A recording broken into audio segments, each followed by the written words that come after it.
하나님 말씀 열왕기하 6장 1절에서 7절까지 보겠습니다. 열왕기하 6장 1절에서 7절까지 같이 읽겠습니다. 선지자의 제자들이 엘리사에게 이르되 보소서 우리가 당신과 함께 거주하는 이곳이 우리에게는 좁으니 우리가 요단으로 가서 거기서 각각 한 제목을 가져다가 그곳에 우리가 거주할 초소를 세우사이다 하니 엘리사가 이르되 가라 하는지라. 그 하나가 이르되 청하건대 당신도 종들과 함께 하소서 하니 엘리사가 이르되 내가 가리라 하고 드디어 그들과 함께 가니라. 무리가 요단에 이르러 나무를 베더니 한 사람이 나무를 벨 때에 쇠도끼가 물에 떨어진지라. 이에 외쳐 이르되 아 내 주여 이는 빌려온 것이니이다 하니 하나님의 사람이 이르되 어디 빠졌느냐 하매 그것을 보이는지라. 엘리사가 나뭇가지를 베어 물에 던져 쇠도끼를 떠오르게 하고 이르되 너는 그것을 집으라 하니 그 사람이 손을 내밀어 그것을 집으니라. 아멘. 어제는 게하시가 나아만을 속여서 그로부터 예물을 받고 그것에 대해서 엘리사가 저주를 내리고 그가 나병에 걸린 장면까지 살폈습니다. 오늘은 또 엘리사가 행한 또 다른 이적으로 물에 빠진 쇠도끼를 떠오르게 한 이적에 대해서 살핍니다. 이 이적의 시작은 엘리사를 향해서 선지자의 제자들이 한 가지 요청을 하는 것으로 시작이 됩니다. 그것은 그들이 거주하는 이 처소가 좁으니 다른 새로운 곳에 그들이 거할 곳을 마련하자라고 하는 마련하기 위해서 요단에 건너가서 나무를 베자. 그걸로 이제 새로운 처소를 만들자라고 하는 것이었습니다. 당시 이 선지자의 학교가 베델과 길갈 그리고 여리고 이렇게 그 명시적으로 거론된 곳이 세 곳인데 아마 그 중에 요단강에 가까운 여리고에 있는 선지자의 제자들이 이런 요청을 했던 것으로 보여집니다. 어쨌든 이제 그 선지자의 제자들이 수가 이렇게 늘어감에 따라서 장소가 협소해지자 이런 요청을 한 것입니다. 그래서 그들은 요단으로 가서 거기서 각각 한 제목을 가져다가 그곳에 거주할 초소를 세우자라고 했는데 이 학자들에 의하면 요단강에는 나무들과 또 과목들이 무성했고 그 나무의 주인들이 없어서 누구든지 거기서 제목을 베고 사용할 수 있었다라고 얘기를 합니다.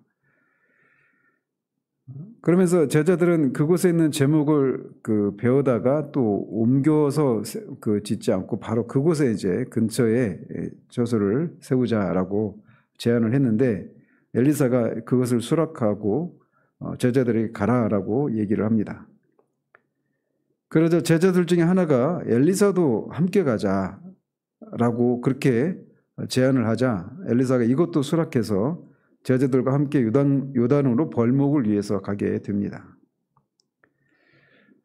이런 사실로 밀어볼 때 당시 엘리사는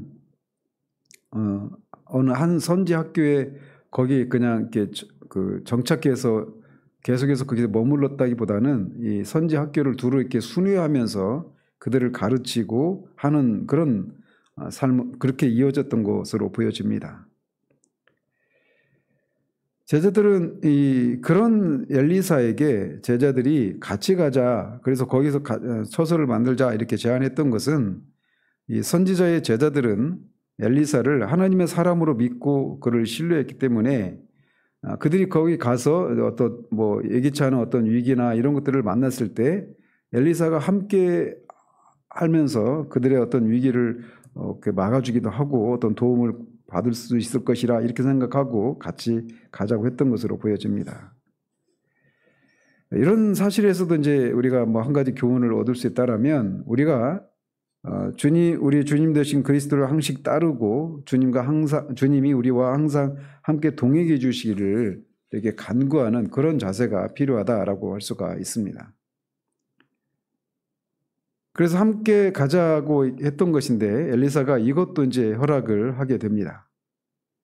엘리사는 이제 이런 제자들의 요청에 주저함 없이 이렇게 응답을 했는데, 이것은 엘리사가 선지자의 제자들이 이 요청이 하나님께 대한 이런 경외심과 순수한 신앙에서 나온 것이라고 하는 것을 그렇게 받아들였기 때문입니다. 그리고 이런 모습에서 엘리사가 우리가 이제 앞뒤에서 엘리사의 그 사역이 주로 이제 국가적인 차원에서 위기에 빠진 그런 국가를 위기에서 건져주고 하는 이런 큰 일을 하는 이런 사람이었는데, 이제 이 제자들의 이런 일들도 그렇게 서슴잡고 받아주고 돌아봐주는 이런 면에서 굉장히 어떤 우리가 흔히 그런 거 있지 않습니까? 막 큰 일을 하면, 또는 뭐 목회자 같은 경우는 큰 목회를 한다 이럴 때 그 일반 성도들이 만나기조차 쉽지 않다고 막 그러는데, 엘리사의 경우에는 정말 그들과 비교할 수 없는 그런 큰 일을 하는 선지자였음에도 불구하고 이 제자들의 요청에 그렇게 권위적이지 않은 이런 태도를 이렇게 보이는 이런 모습 속에서도 엘리사의 어떤 소탈하기도 하고 또는 그런 세심한 그런 그 지도자의 그런 인격적인 모습도 우리가 엿볼 수가 있습니다. 그래서 드디어 엘리사도 제자들과 함께 요단에 가게 되었는데, 이제 무리가 요단에 이르러서 나무를 베기 시작합니다. 근데 여기서 이제 특이한 게 이제 베다, 나무를 베다할 때 그 베다라고 하는 단어가 나무 등을 베다 이런 뜻도 있고, 어떤 경우에는 음식을 개걸스럽게 먹다 이런 뜻도 있는 단어입니다.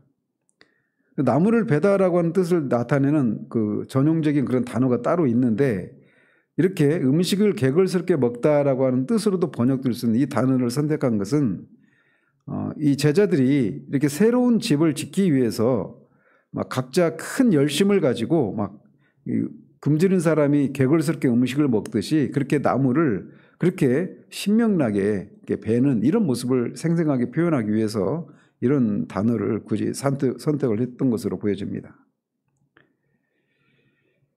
그리고 이 나무도 역시 일반적인 나무가 아니라 건축용 나무를 가리키는 단어를 이렇게 선별해서 이렇게 사용하고 있습니다. 그래서 제자 중에 하나가 제목으로 사용할 큰 나무를 그렇게 막 신명나게 베다가 이제 한 사고가 벌어지게 되는데, 그것은 이 도끼의 쇠 부분이 빠져서 물에 빠지게 되는 사건이었습니다. 신명기나 이런 율법에 보면 도피성에 대한 그런 규례가 나오는데, 그 한 사례로 도끼로 나무를 이렇게 베다가 도끼 날이 빠져서 그 사람이 맞아서 죽는 경우에, 그런 경우에는 고의로 한 것이 아니니까 그 사람은 도피성에 피해서 그 보복자의 피를 이렇게 피할 수 있는 이런 길을 마련하는 그런 규례가 있습니다. 그런 사례에서도 볼 수 있듯이 도끼질을 하다가 그 도끼의 쇠 부분이 빠지는 이런 일은 뭐 흔히 일어날 수 있는 그런 일이었기도 합니다. 그런데 이제 문제는 이 도끼가 빌려온 도끼였다라고 하는 것이 이제 문제의 심각성이 있는 상황이었습니다. 그래서 도끼날을 물에 빠뜨린 그 제자는 내 주여 이는 빌려온 것이라라고 외칩니다. 여기서 외쳤다라고 하는 것은 어떤 그 카라라고 하는 단어에서 파생된 그런 단어인데, 이게 어떤 그런 급박한 위기에서 막 절박하게 부르짖는 이런 외침을 말합니다. 새가 이런 맹수나 이런 것들이 모을 때 막 그게 부르짖는 이런 소리에서 나온 그런 단어인데, 그렇게 지금 외치고 있는 겁니다. 즉 이런 것을 통해서 이 제자가 도끼를 물에 빠뜨린 것은 굉장히 그 제자 입장에서는 그렇게 절박한 그런 위기를 의미하는 그런 상황이었기 때문에 이렇게 외쳤던 겁니다.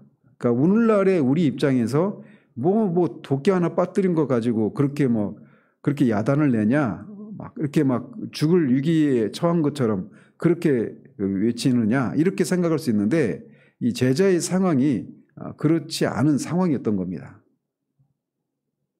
즉 어떤 굉장히 큰 위기로 인식을 하고 이렇게 절규하다시피 이렇게 외쳤던 것입니다.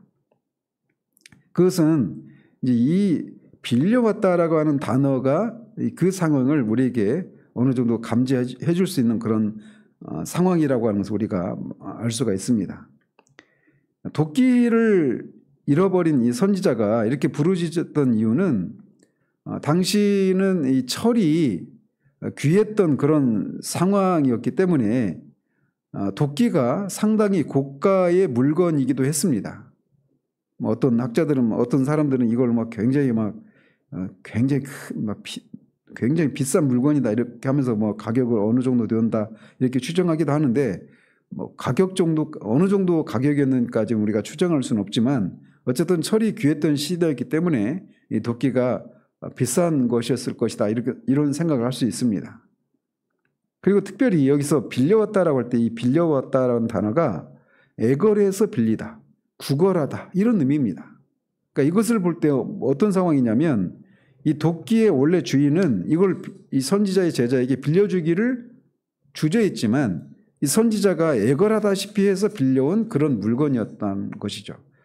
그러니까 남의 물건이었고 애걸해서 빌려올 정도로 그렇게 빌려온 물건이었고 또 그게 고가의 가치가 있는 그런 물건이었다라고 하는 것이 이제 문제가 되었던 겁니다.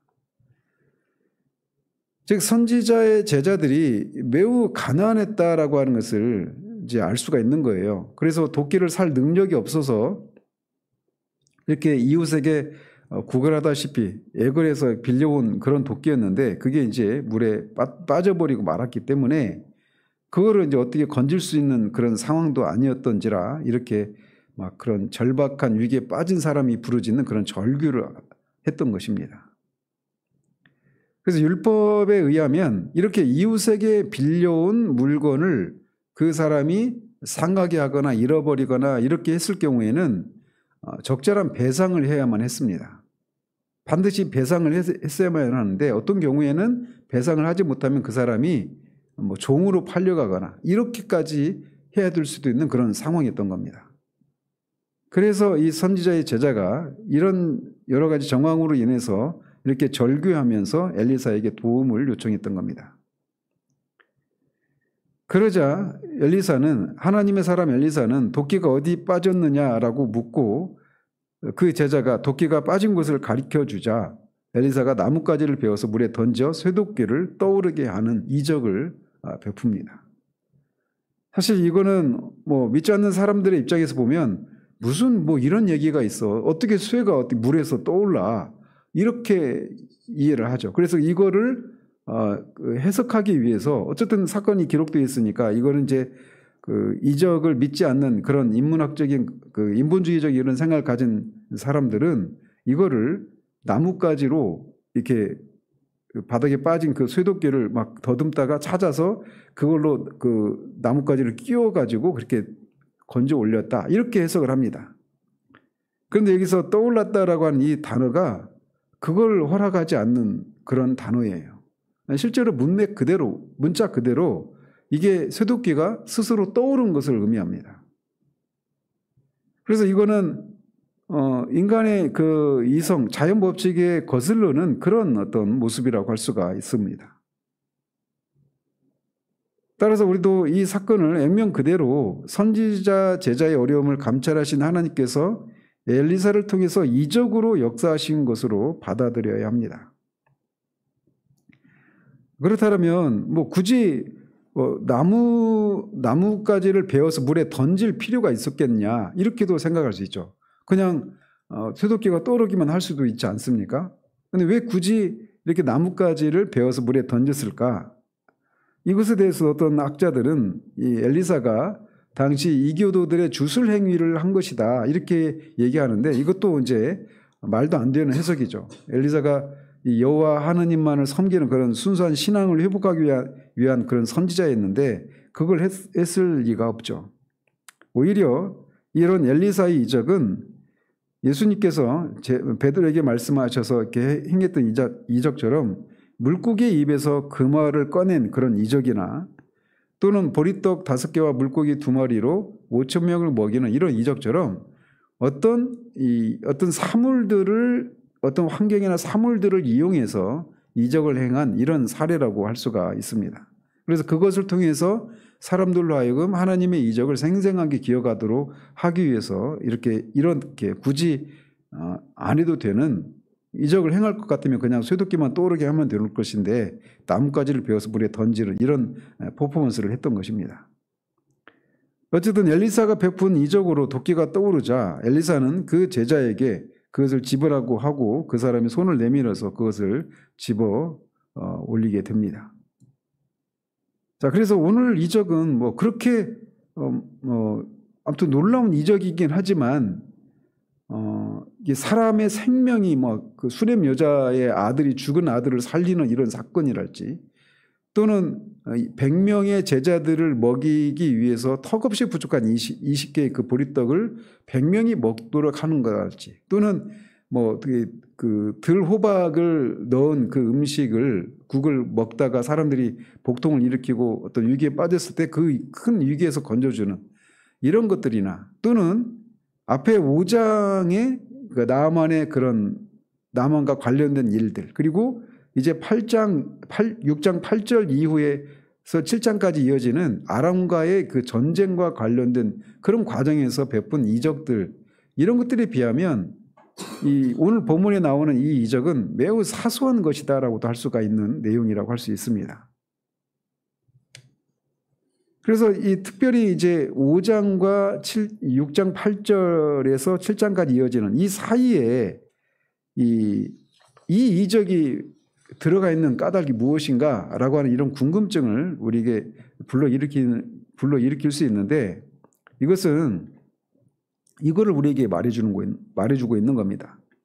즉 하나님은 이 국가 간의 전쟁과 같은 중대하고 이 거대 담론에 해당되는 일에만 개입하셔서 역사를 주관하시는 그런 하나님이실 뿐만 아니라 한 개인의 지극히 사소한 일에도 깊은 관심을 가지고 역사하시는 그런 자비로우신 분임을 보여주기 위해서다라고 할 수가 있습니다.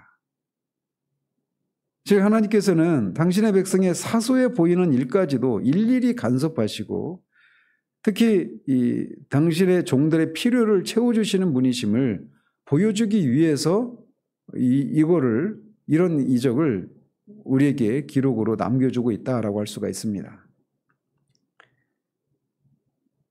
그래서 저도 이제 이 본문을 생각하면서 이런 그런 게 생각이 나요. 이적이라고 할 것까지는 아닌데, 그러니까 하나님이 저를 이렇게 다루시는 중에 내가 얼마나 하나님 앞에 소망이 없는 죄인인가라고 하는 것을 깊이 깨닫고, 이게 그런 내가 죄인됨을 깊이 인식하는 가운데서 굉장히 그 마음적으로 그렇고 육신적으로도 굉장히 심신이 지쳐 있는 그런 상황이었던 적이 있습니다. 근데 그런 과정 가운데 어떤 사람들한테 어떤 길을 묻기도 하고 이러는데 그 사람이 너무나 친절하게 길을 알려주는 거, 이런 걸 통해 가지고 그때 하나님 앞에 하나님이 너무나 과분한 친절을 받게 하시는구나, 이런 죄인한테 이런 걸 하지. 그리고 나서 전철을 딱 탔는데 사람이 빡빡 빽빽하게 들어찬 전철이었습니다. 근데 제가 그때 너무나 지쳐서 하나님 자리 하나만 주십시오, 그렇게 기도했는데 정말 놀랍게 사람이 그렇게 빽빽한데 한 자리가 있는데 사람들이 다 서 있는 거예요. 앞에 안 앉고. 노약자석도 아니었고. 그러니까 그때 이적이라고까지는 할 수 없죠. 근데 일반적인 상황은 아니었죠. 어쨌든 하나님은 이런 것까지도 구하냐라고 할 수 있는 그런 것까지도 하나님은 하나님의 백성들의 그 기도에 응답하시는 정말 세심하시고 자비로우신 분이시다라고 하는 것을 우리가 기억할 필요가 있습니다.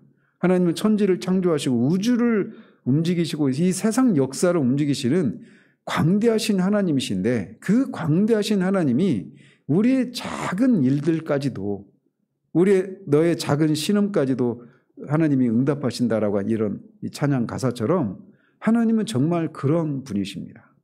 그렇게 비교할 수 없이 광대하시면서도 비교할 수 없이 세심하시고 자비로우신 분이시다라고 하는 것을 여기서 보여주고 있는 거예요. 또 그러면서 하나님이 그런 분이실 뿐만 아니라 하나님의 사람 엘리사 역시도 이렇게 자신이 이렇게 국가 간의 문제, 국가가 처한 어떤 위기에 그렇게 발벗고 나서서 그 위기를 하나님의 도우심으로 해결해 나가는 그런 큰 일을 하는 사람일 뿐만 아니라 선지자 제자들을 훈련시키는 일이나 그들이 처한 삶의 여러 가지 어려움들을 돌보는 일에서도 큰 관심을 가지고 있는 사람이라고 하는 것을 보여주고 있는 겁니다. 그래서 앞에서도 그 선지자의 제자들 중에 미망인이 그렇게 처한 그 위기, 그 빚이 있는데 그 두 아들이 팔려나가던 그런 상황에서 그런 놀라운 이적을 통해서 그 위기를 건져주는 이런 것을 통해서도 이렇게 나왔던 것처럼 이 엘리사 역시 그렇다라고 하는 것을 보여주고 있는 겁니다. 그러면서 특별히 우리가 주목할 것은 하나님께서 이렇게 하나님의 백성들의 이 삶을 작은 그런 삶의 세세한 이런 부분까지도 하나님이 돌보시고 인도하시는 그런 자비로우신 분이신데 그 일을 하실 때 때로는 자연 법칙을 거스르는 방식으로 그렇게 일을 하실 수도 있는 분이시다라고 하는 것을 우리에게 보여주고 있습니다.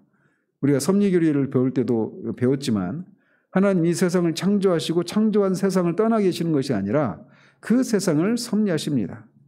근데 섭리하실 때 하나님은 자연 만물은 자연 법칙이라고 하는 것을 또 이성적인 존재인 인간에게는 인간의 자유의지라고 하는 제2원인을 사용하셔서 이 세상을 섭리하시고 통치하십니다.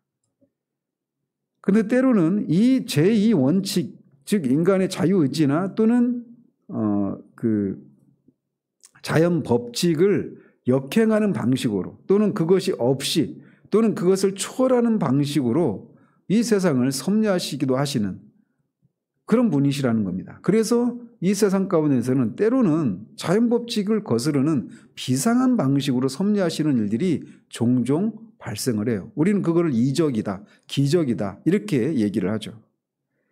오늘 사건도 바로 그것을 우리에게 보여주고 있는 겁니다. 이것을 통해서 우리가 교훈받는 건 뭐냐? 우리가 하나님이 자연 법칙을 사용하셔서 이 세상을 통치하시지만 때로는 이렇게 자연 법칙이 없이 또는 그것을 초월해서 또는 그것과 역행하는 방식으로도 때로는 그렇게 이 세상을 통치하신다라고 하는 것을 우리가 기억하고 자연 법칙을 벗어나는 어떤 하나님의 도우심을 구하는 이런 상황 가운데서도 우리가 하나님 앞에 담대하게 구할 수 있다라고 하는 것을 우리에게 교훈해 주는 겁니다. 이를테면 현대의학이 이건 우리가 현대의학이 고칠 수가 없습니다. 이게 불법입니다. 삶을 정리하십시오.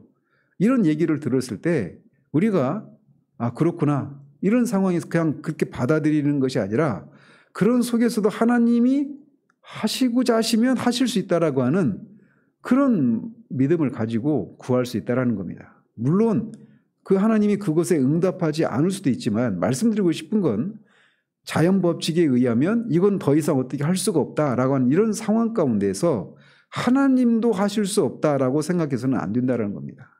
하나님이 때로는 그것을 거슬러서 하실 수 있는 분이시다라는 겁니다. 과거에만 그러신 분이 아니라 지금도 얼마든지 하시고자 하시면 그렇게 하실 수 있는 분이시다라고 하는 것을 기억해야 돼요. 그래서 마치 그런 어떤 이 자연 법칙을 거스르는 어떤 상황 가운데 있을 때 그냥 이건 내가 어떻게 할 수 없다 하면서 이게 숙명론적으로 받아들이고 그냥 거기에 순응하는 이런 것이 때로는 하나님의 뜻일 수도 있지만 대개는 그렇지만 어떤 경우에는 그렇지 않는 경우도 있음을 우리가 기억하고 이렇게 하나님 앞에 그렇게 어떤 무엇인가를 구할 수 있는 그런 우리들이어야 됩니다. 스스로 이거까지는 하나님 앞에 내가 아뢰는 건 좀 그렇다라고 하던가 그렇게 스스로 하나님이 일하실 수 있는 범주를 우리 스스로 규정하는 그런 우를 범하지 않아야 될 것입니다. 이렇게 작고 소소한 것까지도 하나님이 마음을 쓰시기에 하나님이 너무나 많은 일을 하셔야 되는데 이런 것까지도 할 수 있을까? 예, 그럴 수 있습니다.